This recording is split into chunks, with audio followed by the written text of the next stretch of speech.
अस्सलाम वालेकुम। सिंध जी मौसम जे हवाले सां गॾु मां आहियां नज़ीर बमरो। सभ खां पहिरियां गर्मीअ जो हाल अहवालु कयूं था त सिंध में गर्मी 2, 3, 4 मुख़्तलिफ़ इलाइक़नि जे हिसाब सां 5 डिग्रियुनि ताईं घटि थी आहे। किथे 2, किथे 3, किथे 4, किथे 5 डिग्री गर्मी घटि थी आहे। ऐं हीअ गर्मी एतिरो जल्दी घटि न थींदी। हिन वक़्तु जेके टेम्परेचर्स आहिनि उहे जैकाबाद में 45 ऐं कंदकोट 45, हिन खां अलावा मेहर ताईं दादू ताईं 45 हले थो पियो, नवाबशाह 44, मीरपुर ख़ासि 43, हैदराबाद 43 ऐं इन तरीक़े सां इस्लामकोट 40, मिठी 39 ऐं खिपरो 43। इहे टेम्परेचर्स जेके आहिनि से पूरी सिंध में हिते अची बीठा आहिनि ऐं इहे थोरो घटि थिया आहिनि, पर अञा वरी जेके ईंदड़ ॾींहं आहिनि उन्हनि में कॾहिं टेम्परेचर 48 बि थी सघे थो, 49 बि थी सघे थो, ऐं किथे 50 बि थी सघे थो। त गर्मी जारी रहंदी। चंद ॾींहं गर्मी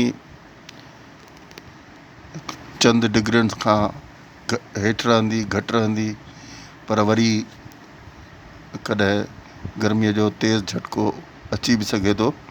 इन करे पंहिंजो एहतियात कंदा। हाणे असां तव्हांखे ॾेखारियूं था मॉनसून किथे पहुतो।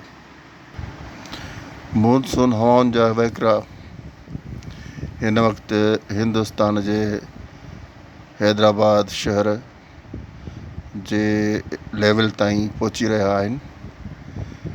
हीअ हैदराबाद शहर जी लेवल आहे ऐं हिन में हिन सिस्टम खे ॾिसो पिया जंहिंमें शदीद खिवणियूं मौजूदु आहिनि ऐं इन जा बादल ओभर खां ओलह तरफ़ वञनि पिया ऐं विच हिंदुस्तान तरफ़ वञनि पिया। ऐं मॉनसून सिस्टम इहो हिंदुस्तान में दाख़िल थी रहियो आहे ऐं सेंट्रल हिंदुस्तान ताईं पहुची रहियो आहे।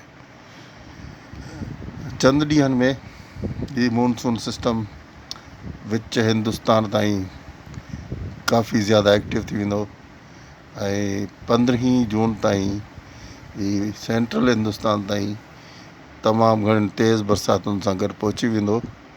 हिन मॉनसून सिस्टम जा जेके पोइ ते पूरे सिस्टम में बादल आहिनि उहे हिते मौजूदु आहिनि, जेके अॻिते ट्रेवल कंदा, ट्रांसफ़र थींदा। ऐं हीअ घिम एतिरी घणी आहे जो इहा घिम रोज़ बरोज़ तयारु थी रही आहे ऐं बादल ठहनि पिया ऐं उहे अॻिते ट्रांसफ़र थींदा पिया वञनि, सफ़र कंदा अॻिते हलंदा पिया वञनि ऐं उहे सेंट्रल हिंदुस्तान ताईं हींअर पहुची चुका आहिनि। लोअर हिंदुस्तान में पहिरें पहुची चुका हुआ, पर हाणे हीअ सेंट्रल हिंदुस्तान तरफ़ पेशकदमी करे रहिया आहिनि। 15 जून ताईं हिते तमामु तेज़ तरीन बरसातुनि सां गॾु पहुची वेंदा। हिन वक़्तु बि बरसातूं हली रहियूं आहिनि ऐं हिननि तेज़ बरसातुनि जो जेको हदूं आहिनि उहे तेज़ बरसातुनि जूं हदूं गुजरात ताईं, अहमदाबाद ताईं या राजस्थान जे सरहदुनि ताईं इहे तक़रीबन 3 जून ताईं पहुची वेंदियूं। ऐं उन खां पोइ सिंध में बि हिननि जा बादल अचणु शुरू थी वेंदा ऐं 3 जून ताईं सिंध में नंगर पार्कर, इस्लामकोट, मिठी, डीपलो ऐं सरहदी इलाइक़ा जेके ॾखण वारा आहिनि ओसि ताईं मॉनसून सिस्टम जा बादल पहुची वेंदा ऐं बरसातूं शुरू थी वेंदियूं। इहो अॼु को असांजो मुख़्तसिर मौसम जो अहवालु। वरी मौसम सां गॾु असां वरी हाज़िर थींदासीं। अवां असांजो पेज लाइक कयो ऐं मौसम जी मालूमात मुतलिक़ दोस्तनि खे आगाह करण जे लाइ उन्हनि ॾांहुं इन असांजे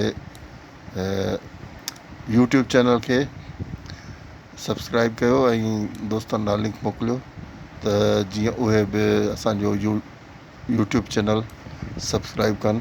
तव्हांजी वॾी महिरबानी। अल्लाह हाफ़िज़।